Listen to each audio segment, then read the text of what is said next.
جس باپ کی 3 بیٹیاں ہوں گی اور جس نے ان کو پالا ہوگا، بڑا کیا ہوگا، ان کو پڑھایا ہوگا، ان کو اچھا ادب سکھلایا ہوگا، اللہ کے نبی فرماتے ہیں یہ تینوں بچیاں پھر اس نے جن کی شادی کر دی ہوگی، ان بچیوں کا نکاح کر دیا ہوگا، ان کا گھر بسا دیا ہوگا، ان کو دیندار لڑکوں کے نکاح میں دے دیا ہوگا، قیامت کے دن یہ بچیوں کا باپ ان 3 لڑکیوں کی شادی کرانے والا قیامت کے دن میرا پڑوسی بن کر رہے گا۔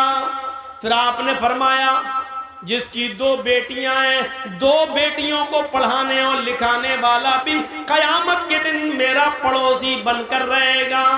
پھر ایک صحابیہ اٹھی روتی ہوئی کہنے لگی اے اللہ کے نبی میرے پاس تو 3 بیٹیاں نہیں ہیں، 2 بھی نہیں ہیں، میرے پاس تو ایک ہی ہے۔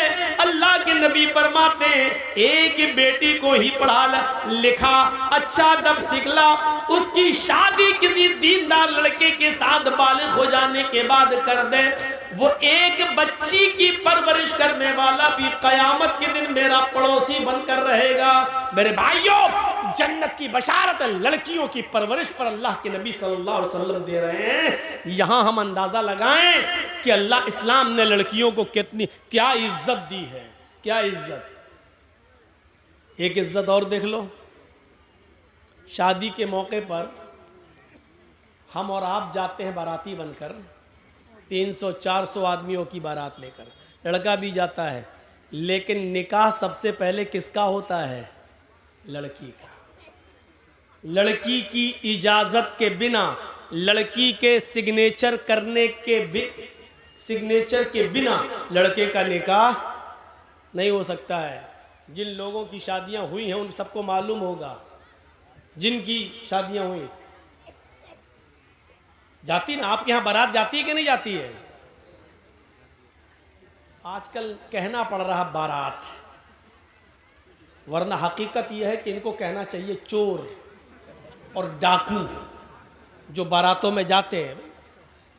حقیقت ہے، یہ لڑکی والے کے ہاں جاتے ہیں۔ اس زمانے میں کبھی یہ دور چلتا تھا تو اس کی وجہ یہ تھی کہ پہلے زمانے میں نہ ٹرینیں ہوتی تھیں، نہ گاڑیاں ہوتی تھیں، تو پہلے بیل گاڑیوں پر، کھچروں پر یہ لوگ جاتے تھے ایک گاؤں سے دوسرے گاؤں، اور شادی کرا کے جب لاتے تھے تو راستے میں لوٹ لیے جاتے تھے، سونا چاندی کپڑا لتا۔ تو اس لیے بارات کا سلسلہ چلا، ایک گاؤں سے دوسرے گاؤں میں جب آدمی جا رہا تو 100 150 200 آدمی لے کے جا رہا تاکہ ہمیں کوئی لوگ لوٹے نہیں اور ہم دولہا اور دلہن کو نکاح کرا کے خیریت سے گھر پہ لے آئیں۔ اس لیے یہ بارات کا سسٹم نکلا تھا، سسٹم۔ لیکن آج کل ٹرینوں کے زمانے میں، آج کل ہر تھانے کے باہر پولیس، ہر گاؤں پولیس تھانہ موجود ہے، چوری اور ڈکیتی کا تصور نکل چکا ہے، قافلہ اب لوٹا نہیں جا سکتا ہے میرے بھائیوں۔ لیکن یہ پرتھا اب تک چلی آ رہی ہے، یہ نکلی تھی کسی اور وجہ سے لیکن چلی آج تک آ رہی ہے۔ 300 اور 400 آدمیوں کی بارات لڑکی والے کے یہاں پہنچ گئے۔ اب لڑکی کا باپ بیچارہ سوچ رہا ہے کہ اچھی سے اچھی مٹھائی کھلاؤ، کیونکہ یہ لوگ منہ پھٹ لوگ ہوتے ہیں، بارات میں جتنے آتے ہیں منہ پھٹے ہوتے ہیں۔ منہ پھٹ کا مطلب سمجھ رہے ہو؟ اگر تھوڑی سی بھی مٹھائی میں یا کھانے میں کمی ہو گئی تو زندگی بھر لڑکی کو تانے مارے جائیں گے، تیرے باپ نے تو عزت ہی نہیں کی ہماری۔ اس لیے لڑکی کا باپ جانتا پہلے ان کے پیٹ کی جہنم کو بھرو اور اچھا سے اچھا کھلاؤ، جب تک اس کے پیٹ کی جہنم کو سکون نہیں ملے گا تب تک میری بیٹی سکون کے ساتھ گھر میں نہیں رہ پائے گی۔ اب بارات پہنچ گئی، نکاح کا وقت آیا۔ پہلے لڑکے کا نکاح نہیں ہوتا ہے، پہلے لڑکی کا ہوتا ہے، اور لڑکی کا حقیقت میں نکاح نہیں ہوتا ہے بلکہ لڑکی سے اجازت لی جاتی ہے۔ شاید آپ کے یہاں معلوم ہوگا، پیچھے لے جائیے پیسہ سر، وہاں گنیے، ہم ان کو بند کرا رہے ہیں، شور نہ کریں، آپ کی آواز بھی کانوں میں آ رہی ہے۔ چندہ اتنا ہو گیا ماشاء اللہ کہ 2 دن تک گنتے رہیں گے. تو سنیے، لڑکی کی اجازت لیتی. آپ لوگوں میں جس کا نکاح ہوا ہوگا معلوم ہوگا، ایک وکیل ہوتا ہے اور 2 گواہ. وکیل اور گواہ یہ دونوں جاتے ہیں لڑکی کے پاس رجسٹر لے کر. یہ طے ہو جاتا ہے اسی وقت، مہر کتنا ہوگا، یہ کتنا ہوگا، لڑکے کا نام، لڑکے کے باپ کا نام، لڑکے کی عمر، محلہ، گاؤں سب لکھ دیا جاتا ہے، اور پورا مہر اتنا اتنا سب لکھ کے اس کے بعد لڑکی کے پاس جایا جاتا ہے. ایک وکیل ہوتا ہے اور 2 گواہ. اور لڑکی کے پاس جب جاتے ہیں تو وہ اس لڑکی کو گھیرے رہتی ہیں بہت سی سہیلیاں اس کی اور تمام لڑکیاں. وہاں رجسٹر رکھ دیا جاتا ہے اور اس وقت وکیل پوچھتا ہے. وکیل کی ذمہ داری ہے کہ وہ پوچھے، سرپرست کی ذمہ داری ہے کہ وہ پوچھے. جیسے مان لیجئے کسی لڑکی کا نام زینب ہے یا کسی لڑکی کا نام اسما ہے، تو اب ایسے پوچھا جائے گا. وہ وکیل اتنا جاننے والا ہونا چاہیے، ہر آدمی کو وکیل مت بنائیے. اب اس لڑکی سے یہ پوچھے کہ ہاں اسما یا ہاں زینب، فلاں فلاں کی بیٹی زینب فلاں فلاں کے بیٹے اس نام کا، مثلا محمد اسلم کسی کا نام ہے اور اس کے باپ کا نام محمد اکرم ہے.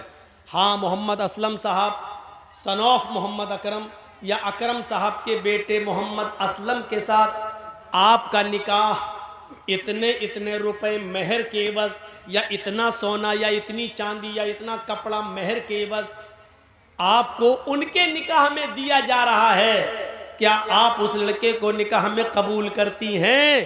کیا وہ لڑکا آپ کو قبول ہے؟ وکیل زور سے پوچھے گا، اتنی زور سے کہ اس لڑکی کے کان میں یہ آواز جائے. اب 2 طریقے ہیں. ایک چیز تو یہ ہے کہ لڑکی بول دے ہاں مجھے وہ قبول ہے، اور اگر نہیں بولتی ہے، خاموش رہتی ہے، تو وہ بھی کافی ہے. اللہ کے نبی نے فرمایا اذنها سماتها، اس لڑکی کی خاموشی ہی اس کی اجازت ہے، زبردستی اس سے نہیں کہلوایا جائے گا. کچھ جاہل لوگ پہنچ جاتے، قبول کیا، اب وہ خاموش ہے. بتاؤ بیٹا قبول کیا؟ بیٹا ہم نے سنا نہیں، بولو قبول کیا. اب وہ شرم، بیچاری کنواری لڑکی ہے، شرم آ رہی ہے. وہ الگ بات ہے کہ آج کے ماحول میں تو واٹس ایپ پہ خوب بات کرتی تھی، اس دن شرم آ رہی ہے. یہاں تو رات رات بھر چیٹنگ ہوتی رہتی تھی، لیکن اس دن شرم آ رہی ہے. ایک دکھاوا بھی ہوتا ہے، لیکن ہمیں وہ نہیں دیکھنا، ہمیں حدیث دیکھنا ہے. کچھ جاہل لوگ وہاں بار بار پوچھیں گے بولو، اور وہاں اس کی سہیلیاں بیٹھی رہتی ہیں، وہ کوہنی مار مار کے کہتی ہیں بول بول، ارے بول دے، ہاں کہتے میں نے قبول کیا، بول بول. اور پھر اس سے زبردستی بلوا کر کہتی ہیں، بیچاری کہتی ہے کہ میں نے قبول کیا. جہالت کی ساری حدیں توڑ دی جاتی ہیں. یہ سب سے بڑی جہالت ہے کہ اس کے منہ سے کہلوایا جا رہا ہے. جب اللہ کے نبی نے کہہ دیا اذنها سماتها، اس کی خاموشی اس کی اجازت ہے. ایک بار پوچھیے آپ، 3 بار بھی پوچھنے کی ضرورت نہیں ہے. سنا نہ ہو تو وہ لڑکی کہے جی کیا کہا آپ نے، تب آپ دوبارہ کہیے. جب وہ لڑکی سن چکی ہے آپ کی بات تو دوبارہ آپ کیوں کہہ رہے ہیں؟ 3 بار آپ کیوں کہہ رہے ہیں؟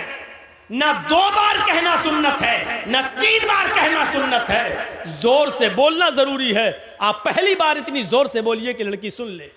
ہاں زینب فلاں کی بیٹی، آپ کا نکاح محمد اسلم اکرم صاحب کے بیٹے کے ساتھ 5000 روپے مبلغ مہر علاوہ نان نفقہ آپ کو ان کے نکاح میں دیا جا رہا ہے. کیا آپ اس لڑکے کو قبول کرتی ہیں؟ اتنی زور سے آپ بول دیجئے پہلی بار. شرم سے اس کا سر نیچے جھک جائے گا. اس کی خاموشی اس کی اجازت ہے. اگر وہ خاموش ہے تو سمجھ لو کہ اس نے اجازت دے دی. رجسٹر آگے بڑھا دیجئے، اس سے سائن کرا لیجئے اور لے کے چلے آئیے اور کہیے کہ لڑکی نے سائن کر دی ہے، لڑکی نے اجازت دے دی ہے. اس کے منہ سے قبول ہے کا لفظ زبردستی مت کہلوائیے.